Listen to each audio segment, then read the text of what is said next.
Sarajevo, June 28, 1914. A morning heavy with tension. Archduke Franz Ferdinand rides through the city in an open car. Minutes earlier, a bomb has failed. The heir to the Austro-Hungarian throne is still alive, irritated, but unharmed. What happens next is not a flawless conspiracy, but an absurd chain of mistakes, a miscommunicated route, a confused driver, an engine that stalls directly in front of a young man who had already assumed the mission had failed. 2 shots. And the 20th century shifts course. But today, we are not going to retell that story. Instead, we will remove a single moment. We will not erase nationalism, imperial rivalry, or Europe's strategic anxiety. We will only erase the second in which the car stopped. What happens if the assassination truly fails? Europe in 1914 was unstable, but not suicidal. The powers were armed, yes. Military plans existed. Germany feared Russia's rapid growth. France dreamed of recovering Alsace and Lorraine. In the Balkans, nationalism burned like a poorly contained fire.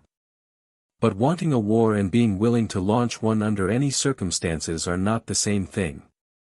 Governments needed more than strategic fear, they needed legitimacy before their own populations. The Sarajevo assassination did not create the tensions. It provided a concrete victim, a moral outrage that could be presented as unquestionable. It was the match. If we remove that match, the gas remains. What changes is the speed of the explosion. In our hypothesis, we do not alter ideologies or economic structures. We do not turn generals into pacifists or nationalists into moderates. We only prevent the mechanical error.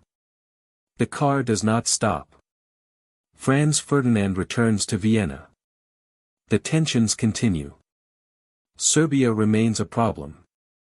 But without a dead air, imperial honor has not been publicly humiliated. Emotional pressure decreases, and diplomacy gains room to maneuver. In history, room to maneuver is everything. Austria does not stop viewing Serbia as a threat. Arrests in Bosnia would be inevitable. Diplomatic demands, severe. The rhetoric, incendiary. But an immediate invasion is no longer an automatic reaction, it becomes a debatable decision. Franz Ferdinand understood the empire's internal fragility. His federal project sought to integrate Slavic populations within the imperial structure. With him alive, the most radical faction loses the emotional argument it needed to push for total war. Would conflict have happened anyway?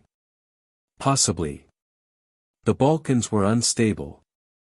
But without an assassination, the automatic escalation disappears. The crisis becomes severe diplomatic pressure, not continental war. Austria punishes, but perhaps does not self-destruct. Germany lived with genuine strategic anxiety. Russia's growth deeply worried the German General Staff. Military planning assumed a confrontation before the balance shifted irreversibly. But Berlin needed to justify a preventive war to its own people. The Schlieffen Plan could not be activated without a clear narrative of reaction.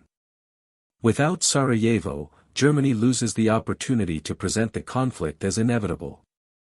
The fear remains, but the urgency fades. Does militarism disappear? No. Nationalism, anti-Semitism, and authoritarian currents already existed. But without the traumatic defeat of 1918, the conditions that allowed Nazism to thrive would look profoundly different. Not impossible, but far less fertile. History does not erase ideas. It alters the conditions in which they flourish. Russia. Here, uncertainty grows. The war was the catalyst of the Russian collapse, but the system already showed cracks.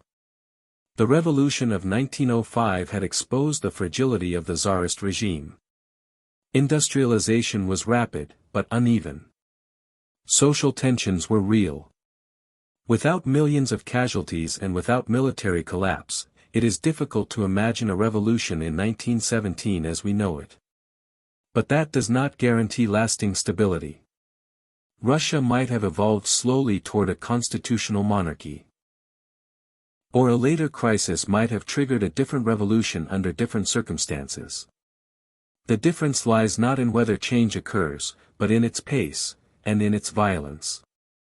Without the war, Lenin does not return in a sealed train. Without military collapse, the Bolsheviks lose their perfect moment. If a Soviet state ever emerges, it would do so in a different form. The war did not create the Russian Revolution. It made it irreversible.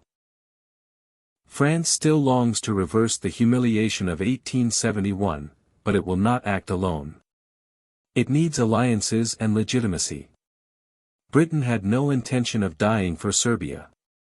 It entered the war over Belgium and the continental balance of power. Without a German invasion of Belgium, London remains cautious, observing from across the Channel. Europe drifts into a prolonged armed peace. Naval competition, economic rivalry, diplomatic tension, a Cold War before the term existed. The more interconnected economies become, the more costly war grows. It does not make conflict impossible. But it makes it less immediate. Beyond Europe, the consequences would also be profound, though less immediate. Without the Great War, the Ottoman Empire does not collapse in 1918. Its structural problems remain, internal tensions, incomplete reforms, Russian pressure, but the war was the final blow. Without it, the empire might survive a few more decades, perhaps transforming slowly, perhaps disintegrating less abruptly.